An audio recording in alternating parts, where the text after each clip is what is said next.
Our guest today, Daniel Whitehead, CEO of Sanctuary Mental Health Ministries, has created a first aid kit. I love it, to help equip pastors and leaders for this surge. Well, welcome, Daniel, to the 700 Club Canada. Hi, Laurie. Thanks for having me. Well, tell us about yourself and what brought you to see the need to equip churches to help people with mental health issues.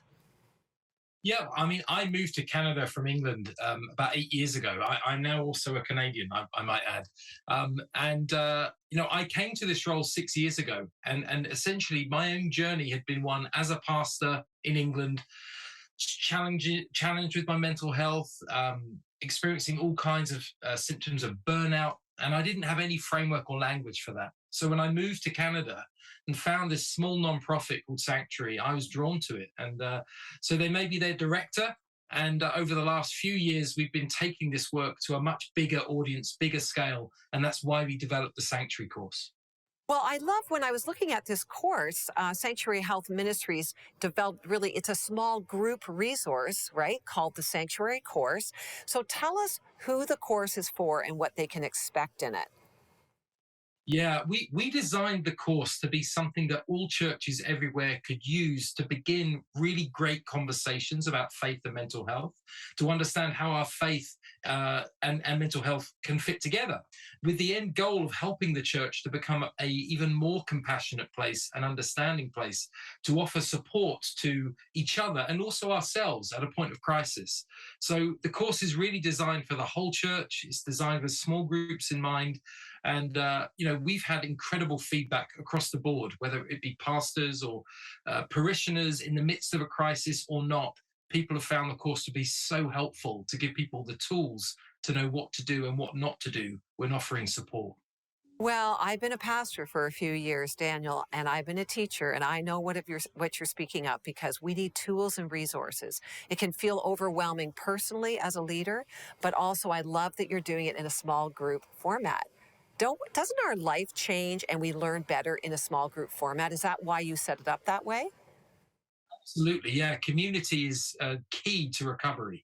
To have a group of people around you who see you as you are and understand you, and can enter into your story with you is absolutely critical in a person's recovery journey. So, for us, giving the church the right tools, the right language, the right framework, helping a church to just know where to even begin with what can seem like a really scary subject was important. And like you, from my experience, I know how important having a good conversation like this is in a congregation. Absolutely. And thank you for creating this. So we encourage churches and leaders watching to, get a hold of this. Now tell me, there's some personal takeaways that you gained because you interacted with contributors to the course. And what did you learn that helped you that you hope will help others?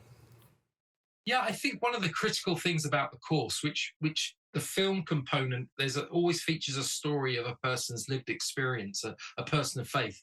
And what we find as you journey through the 8 sessions is that mental health is something that affects all of us. This isn't just something about that person I know or that relative. And very often that's the feedback we get from the course. People do it, and very often they say, I had no idea how significant this subject was to me. I thought it was for someone else.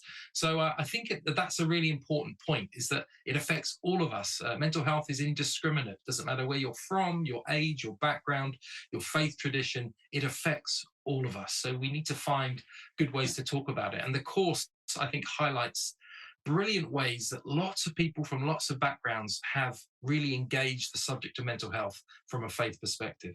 That's so good because, we often will talk about physical health. We're okay talking about that. Well, we all have physical health and therefore we all have mental health. So I'm looking forward to seeing how it breaks down in community topically and the resources. I've led small groups for years and I know that that's a perfect place to have those conversations. So what do you see as the unique opportunity here then for the church as they help people struggling with mental health issues? Yeah, well, I've often lamented, facetiously, of course, that if only there was a organization that existed at the center of every town, city, and village in the country. If only there was a group of people with a mandate for compassionate care and the love of the other. And of course, we have that. It's the church. So I think the church is so incredibly well placed to offer the kind of support and care that our society needs, particularly in the context of having been through a global pandemic that many people are still reeling from. And quite frankly, the experts seem to be saying this trauma will be unfolding for many years. So it's so important that the church is ready to know how to offer support, how not to offer support, and how to understand that the role of spiritual friendship can work alongside the role of doctors and therapists and psychologists, and it should work alongside. Spiritual friendship is critical in this journey, I believe. Wow, that's so powerful. I've never heard anyone say it that way. The role of spiritual friendships alongside with doctors and others, that's powerful. And you are so right. So we are all called to be friends, to be spiritual friends, which means really point people to God, right? As they go through stuff. So where can people find this resource, Daniel? Yeah, so you can find our website at sanctuarymentalhealth.org, or you can find us on Facebook, Instagram, or Twitter. All of our resources are free. If you go onto our website, you can just download. There are a number of resources on there, but obviously the Sanctuary course is the one that will really help your congregation have a great conversation about faith and mental health. Well, thank you for doing this. Thank you for stepping up and for filling a gap that's so important. If you want to find it, you can't remember all those links, go to 700club.ca. We'll have them all there. Thank you, Daniel. Laurie, bless you.